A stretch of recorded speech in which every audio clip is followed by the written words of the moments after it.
introductions, my name is Farida. I'm the founder and product coordinator for Almajiri Nigeria. For those that do not know, Almajiri Nigeria is a citizen-led platform for citizens to engage and bring solutions to their communities. So for a very long time, we find Nigerians say, we need the government to come and do this, or we need the politician to come and do this. But then now we're turning the tables to say, why don't you become active in your community and bring those solutions to your community? And that is what journalism is essentially about. And our focus is education, health, business, and innovation. Now, when we went into education, we had a forum, a summit more or less, in Kano in February, and we brought in 10 states to talk about problems in their communities when it comes to the education sector. And we realized that the Almajiri system is a persistent problem in almost all of the states. And that was why we said it's very important to have this forum. And you would ask, why a citizens forum? A citizens forum is important because we have to come together and talk about the solutions. You sit in your house and you think you have a solution. I sit in my house and I think I have a solution. But these solutions cannot turn into action if we don't come together and pull our resources together. So synergy is important. That is why we're here. So the keyword here is synergy. And I'm very excited to see all the people that are here today. It tells me that we are really serious and we're committed to ending this problem. We have people that came all the way from Kano, we have people that came all the way from Kaduna, from Zaria, from Zamfara, and that gives me a lot of hope. And then also we have people that are policy makers that have decided to come here and listen to what we're saying and take it back and actually work with what we have said and see that they actually work better. So we are very excited about this. And based on what I've said, I would like to recognize the presence of some certain people here. Even though she said she's here as a private citizen, we're excited to have her here. Hajia Amina, please can you stand for the recognition? She's the Deputy Director of the National Commission for Refugees, Immigrants and IDPs. We also have the Secretary of the Federal Council Commission, James Way, who is going to join us on the panel. We have a lot of active citizens here as well. We have a lot of foundations that have been doing a lot of work when it comes to ending the Almajiri system and actually finding a solution to the system. So we're very excited to be here. And again, I say a warm welcome to all of you, and I look forward to very engaging discussions.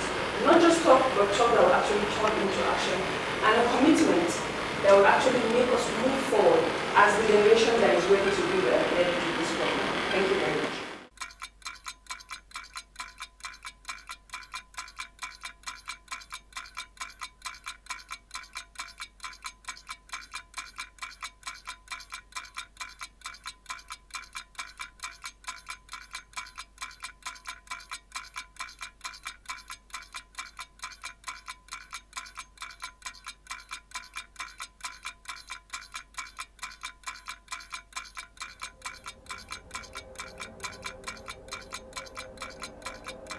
It's just modern day slavery that is going on, and it's so sad that people will give birth to their children they know they are not capable of looking after. They are all interested in their own physical pleasure, and after that, the outcome that comes out of it, nobody cares about it. The mothers throw them away, the fathers throw them away, the families throw them away, and they're on the streets fending for themselves. The numbers are ridiculous.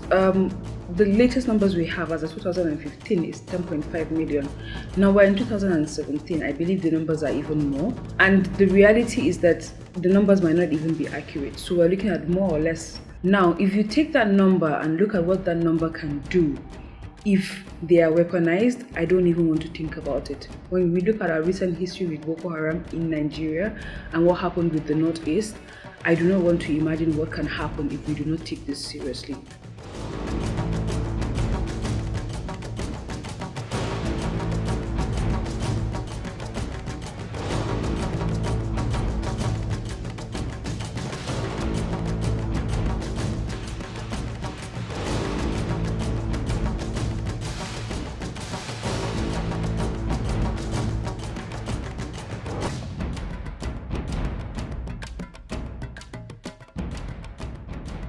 Every child has the right to, first of all, be educated.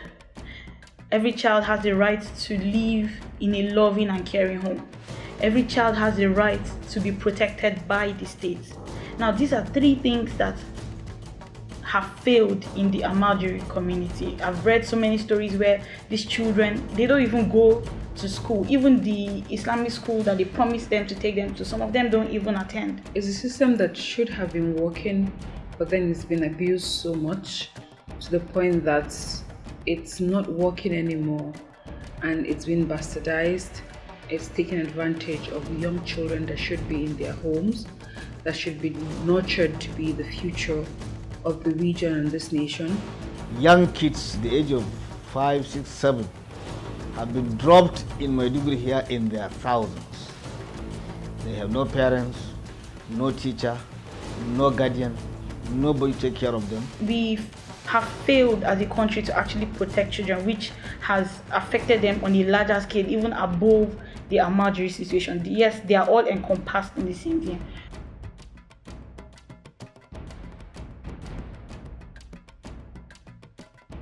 If they are begging, some people will beat them, harass them, abuse them, all kind of insult. They have been experiencing all kind of humiliation. Why don't we get these children in a school, right, under some of these teachers that they're already under, but let the teachers get the right exposure so that the teachers actually trained properly in the systems that actually work. So we have schools like Turkey that have these systems that are working. We have some of these schools, some of these countries that actually have these systems that work, like Saudi Arabia. Let's get these teachers trained in some of these countries, come back and have them in good systems that actually bring the two systems together, which is the Almajiri system and the normal system, the normal educational system. Merge the two together. Get these children also to actually learn some skills. So we can have a local carpenter teach children some skills. While they're actually learning, let them actually be able to make certain things of themselves. So you have a situation whereby they're making their own chairs, they're making their own bread, for example, and actually selling to the communities and making some money. So they're actually learning some entrepreneurial skills along the way.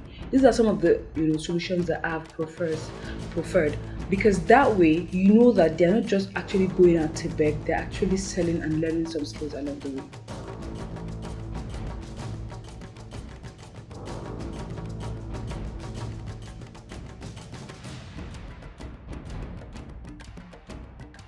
So I think if we can settle down as a nation and see these children as our future and bring up laws to actually protect them, bring up laws that will prohibit parents from giving out their children. You find a lot of people saying, oh, I'm going to end Almajiri, oh, we have 26,000 Sangaya schools in so states. But what are those schools actually doing? What is the structure in place for those schools?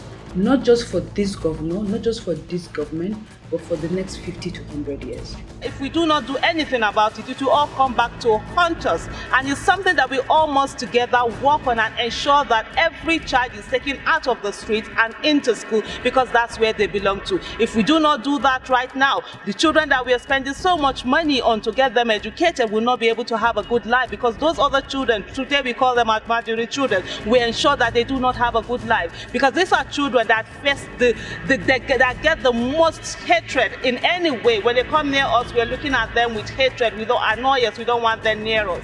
And you know what? It is only when they hold a weapon that they are looked upon with respect, and we know what that means for us as a society. And so we must ensure that we take them off the streets and into schools.